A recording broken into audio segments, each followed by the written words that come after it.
한번 여러분 따라해 보세요. 평화와 영광, 평화와 영광. 오늘 이런 단어로 이런 제목으로 같이 은혜를 나누기 원합니다. 요즘에 꽃보다 남자 뭐 그런 게 유행한다고 그러는데 꽃하고 남자는 비교할 수 없는 거예요.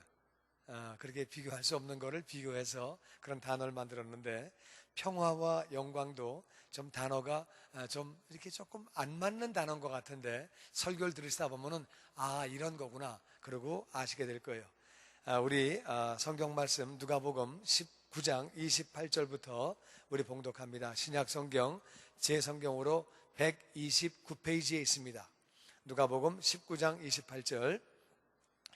예수께서 이 말씀을 하시고 예루살렘을 향하여 앞서서 가시더라. 감람동이라는 불리는 산 쪽에 있는 벳바게와 베다니에 가까이 가셨을 때 제자들 중 둘을 보내시며 이르시되 너희는 맞은편 마을로 가라. 그리고 들어가면 아직 아무도 타보지 않은 나귀 새끼가 메어 있는 것을 보리니 풀어 끌고 오라. 만일 누가 너에게 어찌하여 푸느냐 묻거든 말하기를 주가 쓰시겠다 하라 하시매 보내심을 받은 자들이 가서 그 말씀하신 대로 만난지라. 나귀 새끼를 풀 때 그 임자들이 이르되 어찌하여 나귀 새끼를 푸느냐 대답하되 주께서 쓰시겠다 하고 그것을 예수께로 끌고 와서 자기들의 겉옷을 나귀 새끼 위에 걸쳐놓고 예수를 태우니 같이 읽죠. 가실 때 그들이 자기의 겉옷을 길에 펴더라. 아멘.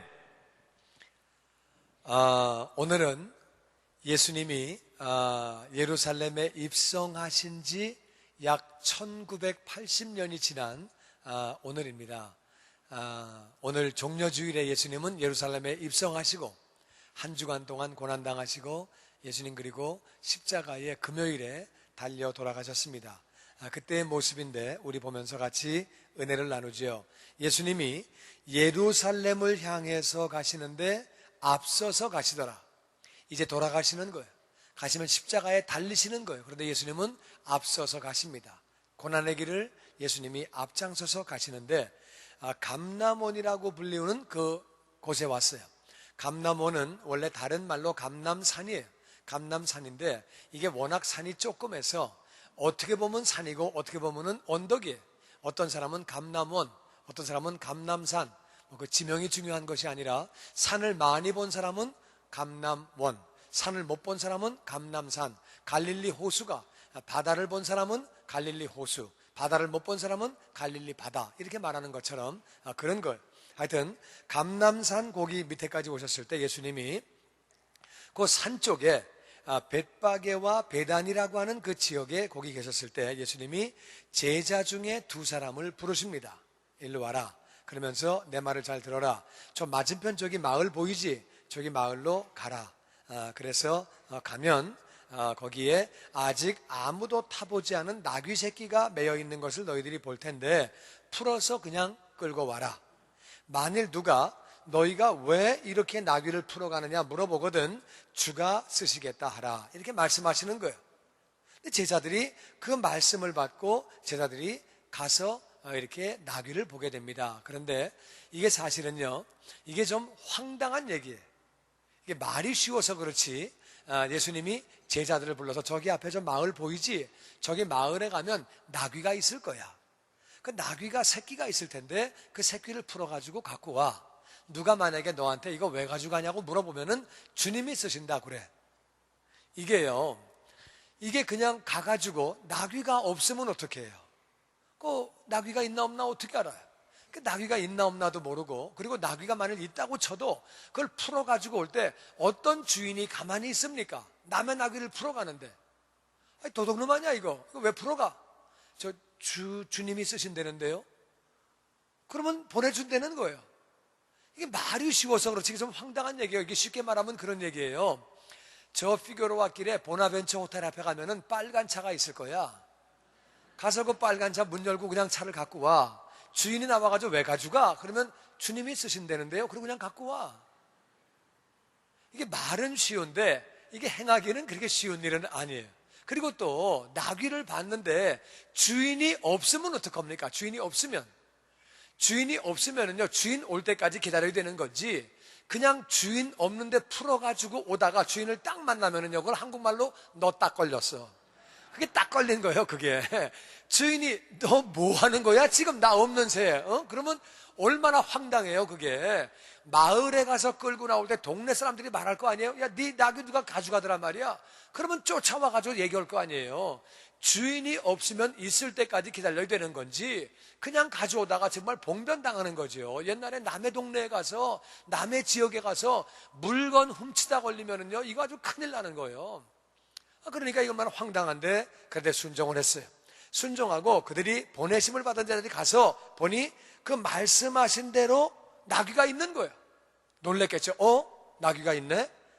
나귀가 있어요. 그래서 시키신 대로 나귀를 푸는데 이게 묶여있는 걸 풀고 있는데 그 임자가 나타났어요. 왜 나귀 새끼를 풀어요? 남의 거 왜 풀어요? 뭐 하는 거예요 지금? 남의 걸 왜 풀어요? 내가 이제 강단이니까 존댓말로 했지. 그 사람들이 존댓말 했겠어요? 막 그냥 이 도둑놈들 아니야? 이거 뭐 해? 지금 뭐 하는 거야? 막 그러고 막 심한 말을 했겠지요. 막 했겠지. 그렇게 했는데 왜 푸냐? 그러니까 이분들이 제자들이 시키는 대로 주님이 쓰신다는데요. 그러니까 보내는 거예요. 그래서 그 나귀 새끼를 예수님께로 끌고 왔어요. 그래서 자기들의 겉옷을 예수님을 위해서 나귀 새끼 위에 걸쳐놨어요. 그걸 끌고 왔어요. 끌고 왔는데 여러분, 나는 여기 이 모습 보면서 이런 생각을 해요. 예수님이 이렇게 말씀하셨어요. 가서 나귀가 보이면은 나귀 새끼를 풀어서 끌고 와라. 그리고 누가 뭐라 그러면은 주가 쓰시겠다 하라. 이 얼마나 위험이 있는 얘기예요. 끌고 와, 풀어와, 풀어 끌고 오고 만일 누가 뭐라면 주가 쓰시겠다 그래. 이 얼마나 위험이 있어요. 모든 거를 다 아시는, 전능하신 그런 말을 할 때 그 주인이 그 나귀를 줄 줄도 미리 아시는 예수님은 전능하신 하나님이신 줄로 믿습니다. 전능하신 하나님은 좋은데 이 나귀 새끼라고 하는 단어가 조금 비참해 보여요. 그러니까 예수님이 어떻게 나귀 새끼 한 마리 없으셔가지고 남의 거를 가서 가져오시냐 말이에요. 예수님이 정말 전능하신 하나님이신데 나귀 새끼 한 마리 없어가지고 그거를 남의 거를 가져오시는 그 참 어떻게 보면 가난한 예수님의 그런 모습을 보게 되는 거예요. 우리는 이 사실을 잘 알아야 합니다. 고린도후서 8장 9절에 이런 말씀이 있습니다. 8장 9절 다 같이 우리 한 목소리 읽어보죠. 시작. 우리 주 예수 그리스도의 은혜를 너희가 알거니와 부요하신 이로써 너희를 위하여 가난하게 되심은 그의 가난함으로 말미암아 너희를 부요하게 하려 하심이라. 아멘.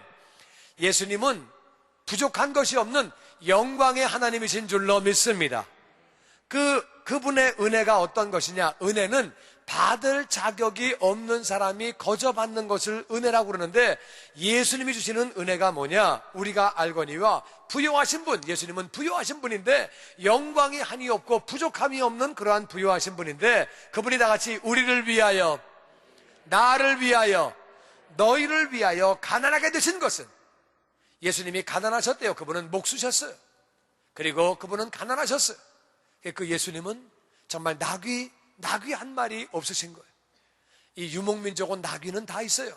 양도 있고 염소도 있는데 예수님은 이 나귀도 없는 거예요. 가난하신 거예요. 그리고 이스라엘은 모든 사람이 무덤이 다 있어요. LA 사는 사람이 많은 사람이 무덤이 있듯이 이스라엘은 전부 무덤이 있는데 예수님은 무덤이 없으셔가지고 남의 무덤에 묻히셨어요.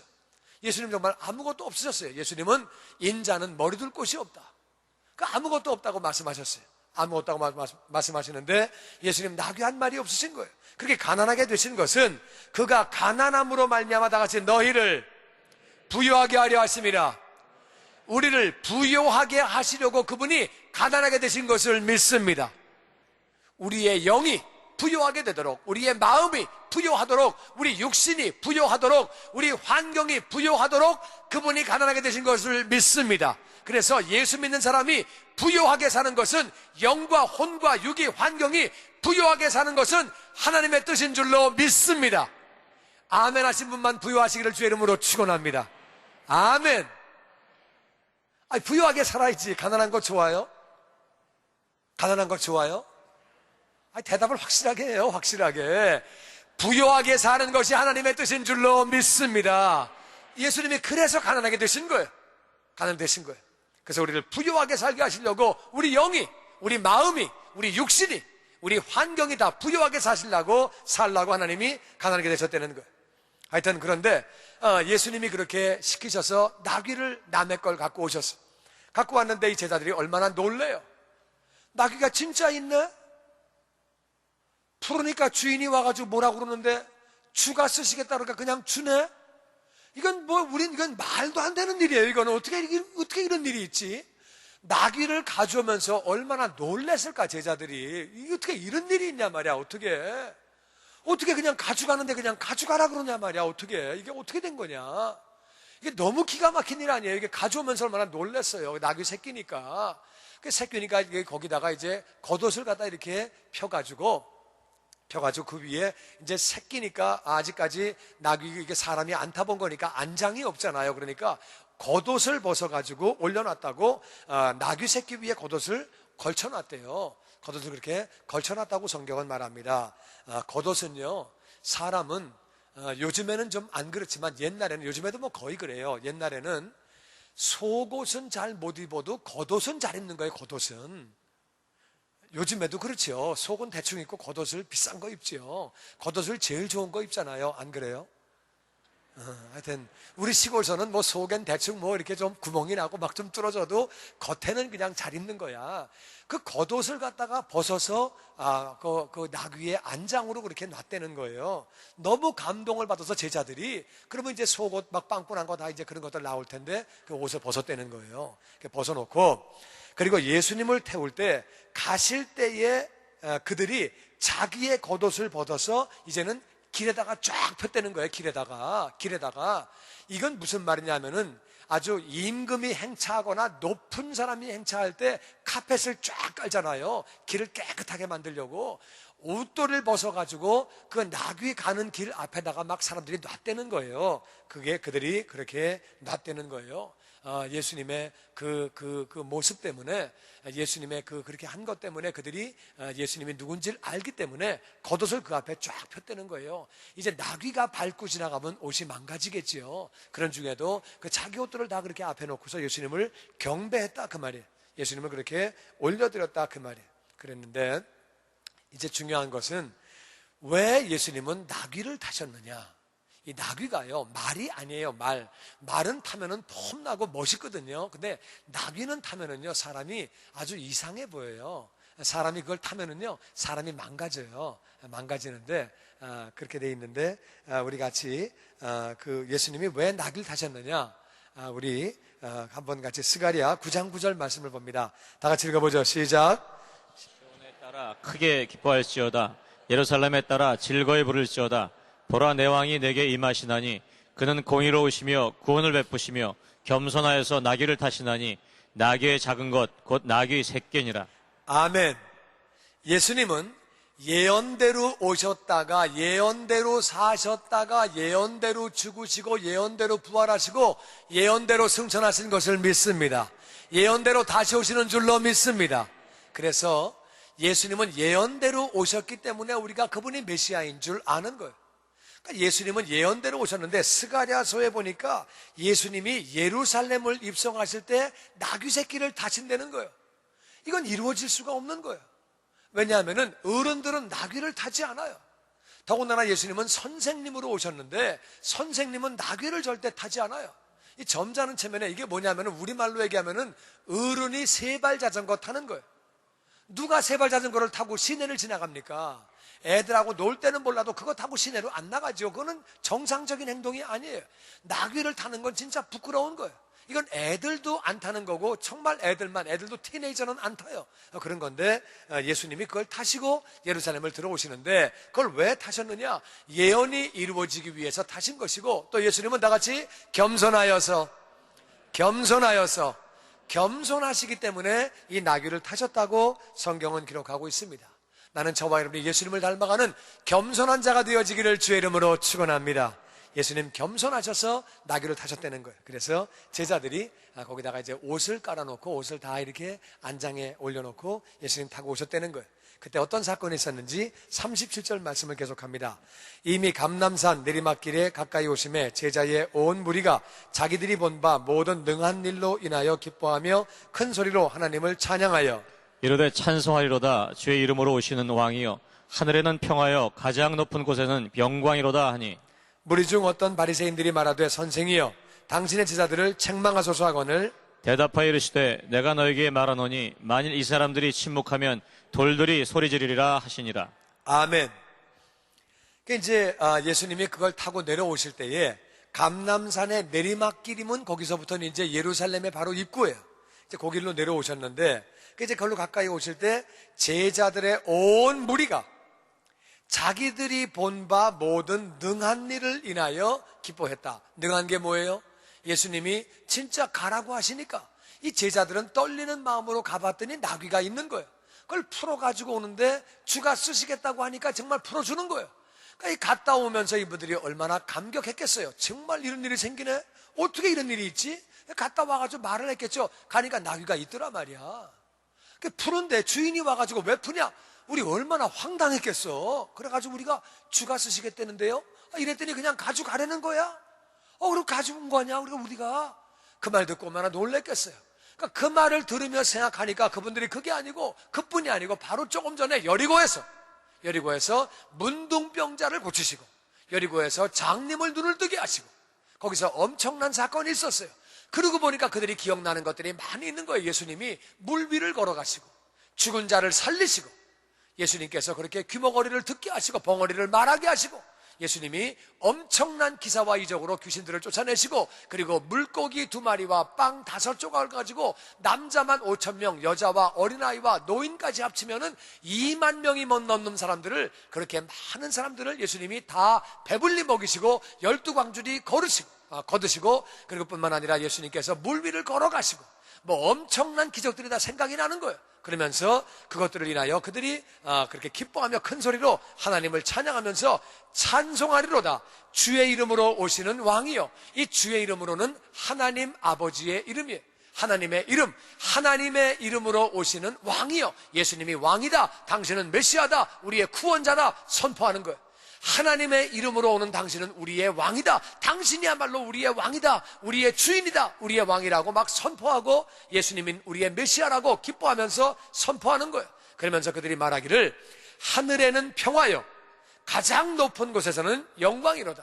하늘에는 평화다. 이게 무슨 말이야? 하늘에는 하나님이 계시잖아요. 하나님이 우리 인생들을 너무너무 사랑하시는데 하나님은 공의로운 분이에요. 우리 인생들은 다 아담의 후손이기 때문에 우리는 다 죄인이에요. 우리는 죄인이기 때문에 죄를 짓고 죄를 지었기 때문에 또 죄인이고 우린 다 죄인인데 공의로우신 하나님은 죄 있는 자들을 죄 없다고 말씀하실 수 없는 거예요.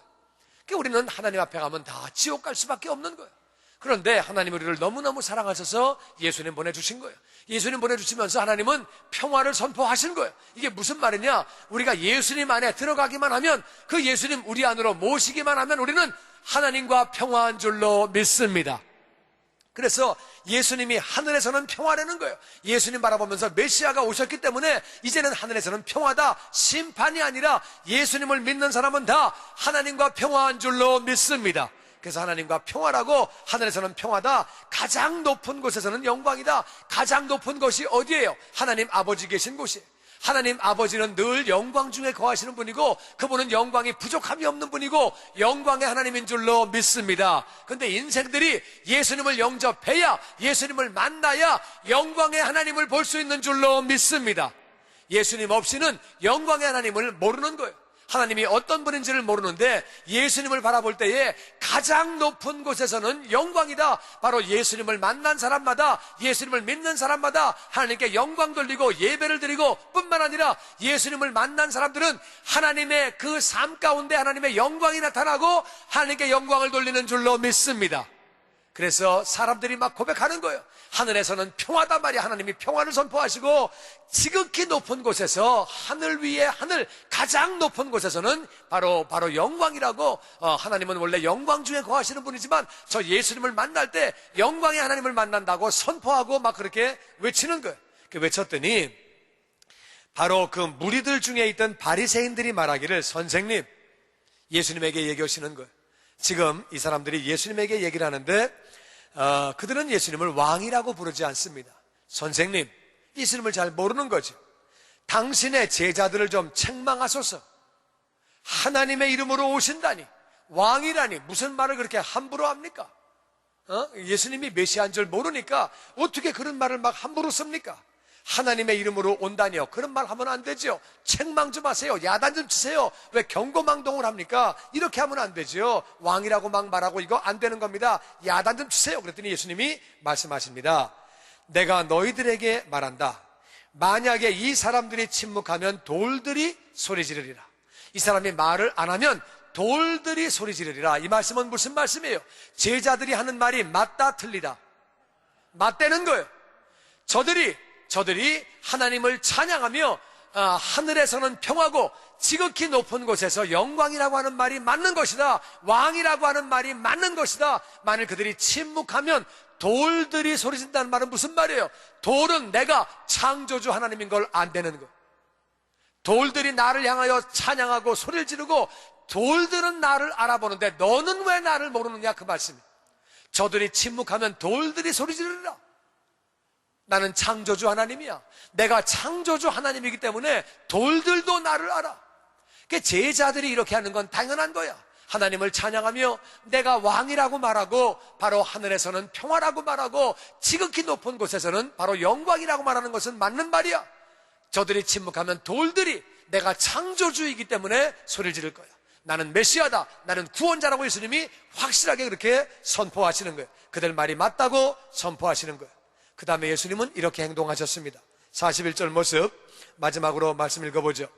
가까이 오사 성을 보시고 우시며 이르시되 너도 오늘 평화에 관한 일을 알았다면 좋을 뻔하였거니와 지금 내 눈에 숨겨졌도다. 날이 이를지라 내 원수들이 토둔을 쌓고 너를 둘러 사면으로 가두고 또 너와 및 그 가운데 있는 내 자식들을 땅에 메어치며 돌 하나도 도리에 남기지 아니하리니 이는 내가 보살핌을 받는 날을 알지 못함으로 인함이라 하시니라. 아멘. 그리고 예수님이 성 가까이 오셨어요. 예루살렘 성에. 그리고 우시는 거예요. 예수님이 우시는 거예요. 예수님이 우시는 것은 하나님이 우시는 거예요. 하나님이 눈물을 흘리시는 거예요. 예수님이 거기서 그렇게 우시는 거예요. 그리고 말씀하시기를 너도 오늘 평화에 관한 일을 알았더라면 좋을 뻔하였거니와, 이 말은 예루살렘은 평화를 모른다는 거예요.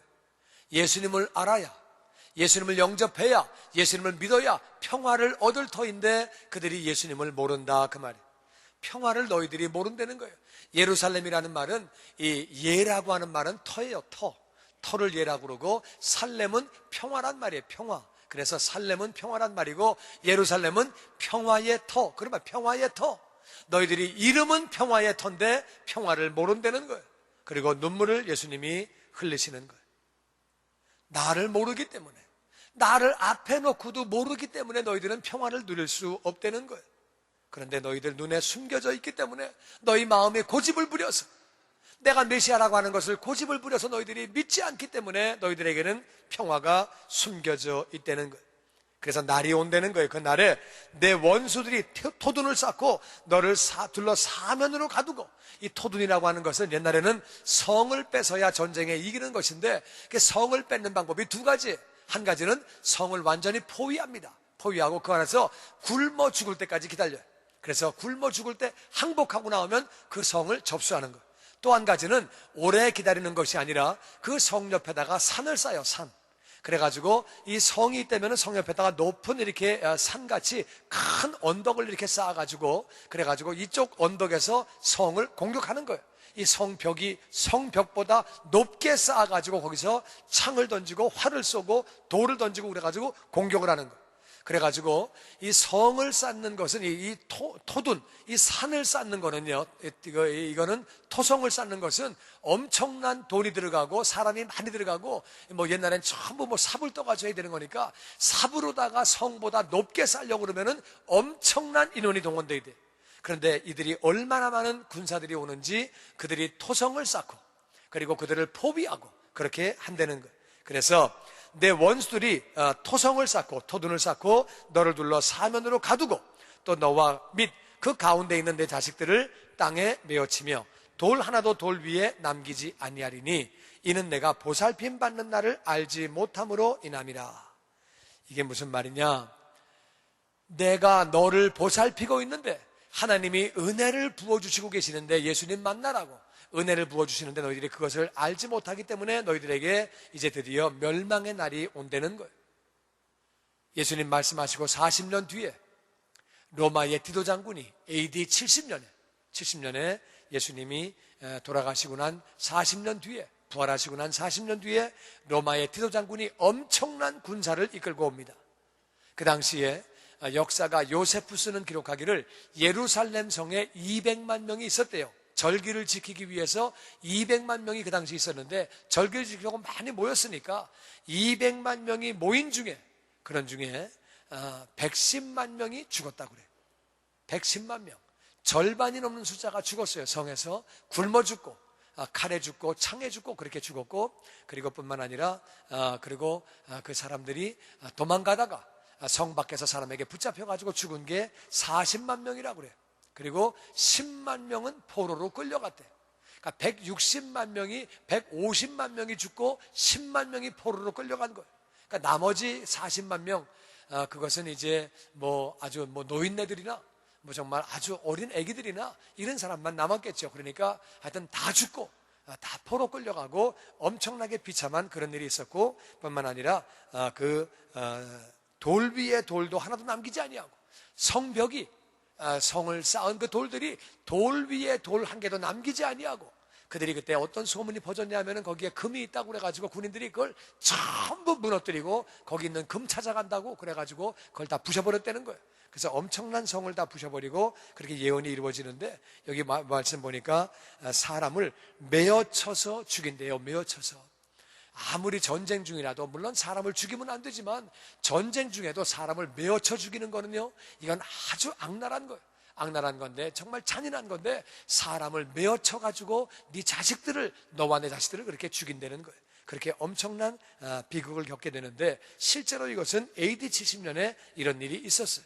그리고 뿐만 아니라 그렇게 죽음을 당한 뒤에 그들은 지옥을 가는 거예요. 지옥에서 고통당하고 죽지도 못하고 나오지도 못하고 영원히 그렇게 살게 되는 거예요. 예수님 그걸 보시고 너무 안타까우셔서 눈물을 흘리시는 거예요. 그리고 말씀하십니다.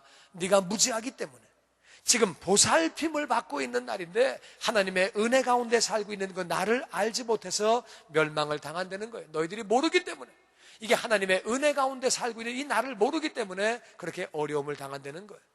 그래서 예수님은 눈물을 흘리신 거예요. 예루살렘이 이름은 평화인데 평화를 모른다는 거예요. 평화를 알았더라면 좋을 것을 평화를 모른다는 거예요. 하나님을 모르고, 말씀을 모르고, 예수님을 모르고, 은혜를 다 모르기 때문에 이렇게 멸망당하고 지옥 간다고 예수님 안타까우셔서 눈물을 흘리신 거예요.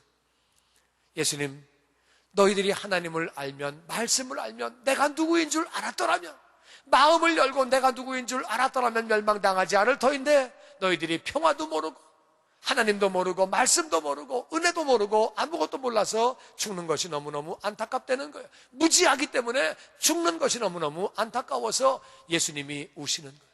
눈물을 흘리시는 거예요. 예수님의 눈물은 바로 하나님의 눈물이세요. 여러분, 우리가 알아야 되는 것이 있습니다. 많은 사람이 평화를 몰라요. 예수님을 몰라요. 인생의 의미를 알지 못하고 그냥 열심히 나름대로 살아갑니다. 살아가는데 결국에 이 땅의 삶이 마감되면 지옥에서 영원히 사는, 하나님은 우리 인생들을 사랑하시지만 하나님을 알지 못하면, 하나님을, 이 사람들은 예수님을 보고도 몰랐어요. 보고도 모르든 안 보고 모르든 마찬가지. 예수님 모르는 사람들은 다 지옥 가는 거예요. 거기서 영원히 사는 거예요. 그 영혼들이 안타까우셔서 예수님은 그렇게 눈물을 흘리시는 거예요. 여러분, 예수님은 우리의 모든 죄를, 우리 인생의 모든 죄를 짊어지고 세상 죄를 짊어지고 십자가에서 죽으시고 장사한 지 사흘 만에 부활하신 것을 믿습니다. 누구든지 예수님 믿기만 하면 우리 죄 용서받고 우리가 하나님의 자녀가 되며 하나님과 평화를 누리는 줄로 믿습니다. 뿐만 아니라 하나님과 평화뿐만 아니라 우리 인생들끼리도 평화를 누리며 살 수 있는 줄로 믿습니다. 예수님 안에 그런 삶을 살 수가 있는 것. 그래서 오늘 종려주일이에요. 예수님이 바로 예루살렘에 나귀 새끼를 타고 입성하시던 오늘은 바로 종려주일. 이 예수 믿는 사람들에게, 크리스찬들에게 종료주일은 굉장히 중요합니다. 예수님은요, 이렇게 예수님은 종료주일에 그렇게 입성하신 거예요. 입성하시고 나서 예수님께서 이제 한 주간 동안 고난을 당하십니다. 예수님은 고난을 당하시고, 그리고 예수님은 그 뒤에 그렇게 금요일에 십자가에서 못 박혀 죽으시는 거예요. 그리고 예수님은 주일에, 다음 주일에 그렇게 부활하시는 거예요. 그래서 우리 크리스찬들에게 이 종료주일과 고난주간 부활절은 엄청난 중요한 의미를 가지고 있습니다. 그래서 우리가 교회에서 특별 새벽기도를 하기 원합니다. 월요일에 어떤 일을 하셨는지 같이 그 은혜를 나누면서 특별 새벽기도를 같이 하기 원합니다. 여러분, 정말 주님 사랑하는 마음 가지고, 주님을 더 많이 알기 원하는 마음 가지고 특별 새벽기도에 5시 반과 6시 반에 그렇게 같이 참여하시기 바라고, 그리고 우리 교육국도 같이 그렇게 특별 새벽기도를 같이 할 겁니다. 같이 하고, 특별히 우리 금요일날 예수님 고통당하시고 죽으신 바로 그 금요일에 우리 교인들이 다 할 수 있으면 한 끼라도 금식하기 원하고, 2끼 금식하시고, 할 수 있으면 3끼를 다 금식하시고 우리가 저녁에 성찬식을 거행하기 원합니다. 예수님 고난당하신 그 저녁에 금요일에 우리 예수님의 피를 마시고 예수님의 몸을 먹으며 우리가 예수님의 고난과 죽으심을 기억하기 원합니다. 그래서 한 주간 우리가 그렇게 한 주간을 정말 은혜 가운데 그렇게 우리가 보내기 원합니다.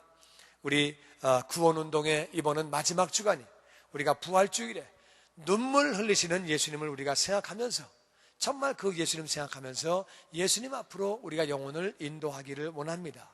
여러분, 정말로요, 예수님을 모시기만 하면, 믿기만 하면 그 삶은 하나님과 평화가 이루어지는 줄로 믿습니다. 눈물 흘리시는 우리 주님을 우리 정말 우리 같이 그렇게 바라볼 수 있어야 되는 거예요. 여러분, 생각해 보세요. 예수님은요, 정말 겸손한 분이셨어요. 하나님이신데 그분이 나귀 새끼를 타고 들어오셨어요. 정말 부끄러운 건데 예수님 나귀 새끼를 타고 들어오셨어요. 그리고 말씀하시는 것이 평화, 그래 네 말이 맞다는 거예요. 나를 영접하면, 나를 믿으면 너희들이 하나님과 평화할 수 있다는 거예요. 그리고 나를 영접할 때에 하나님의 영광을 볼 수 있다는 거예요. 영광의 하나님이기 때문에 그 영광의 하나님, 나를 영접하면 볼 수 있다는 거예요. 주변에 그 하나님과의 평화를 누리지 못하는 영혼들이 얼마나 많이 있습니까? 하나님 영광을 알지 못하고 사는 영혼들이 얼마나 많이 있습니까? 우리가 그 영혼들에게 정말 예수님을 전하기 원합니다. 전하지 않으면 그들은 무지 가운데 살다가 무지 가운데 그냥 멸망당하고 죽어서 그렇게 지옥을 가는 거예요. 여러분, 주보 가운데를 한번 열어보시면은요, 거기 가운데 조그만 쪽지가 하나 있습니다. 조그만 쪽지에 거기 보시면은요, 천하보다 귀한 영혼이라고 나와 있습니다. 천하보다 귀한 영혼. 나는 이번 부활주일에 한 영혼을 주님께로 인도하기 위해 한 주간 동안 기도하며 노력하겠습니다. 그래서 내가 첫 번째 모시고 오고 싶은 사람을 이름을 적으시고, 그 다음에 두 번째 내가 모시고 오고 싶은 사람 이름을 적으시고, 세 번째 모시고 오고 싶은 사람 이름을 적으시고, 그래서 정말 그 영혼들을 위해서 우리가 같이 기도하기 원합니다. 이름을 한번 적어보세요. 그 종이를 다 꺼내신 다음에 여러분이 이름을 한번 적어보세요. 이름을 적으시고, 내가 첫 번째 모시고 오고 싶은 사람, 그분이 또 혹시 무슨 사정이 있을지 모르니까 그분이 안 되면 내가 두 번째 모시고 올 사람, 또 두 번째 모시는 분이 혹시 사정이 있어서 안 되면 내가 세 번째 모시고 올 사람 1, 2, 3번을 다 적어보시고, 그 다음에 하나님 앞에 내가 정말 노력하겠다고 약속하는 마음 가지고 자기의 이름을 적습니다. 자기 이름을 적고 이것을 손에 그렇게 꼭 잡으시기 바랍니다. 자, 이름을 3번을 적으시고 그 다음에 자기 이름을 적은 다음에 손에 그렇게 잡고 계시기 바랍니다.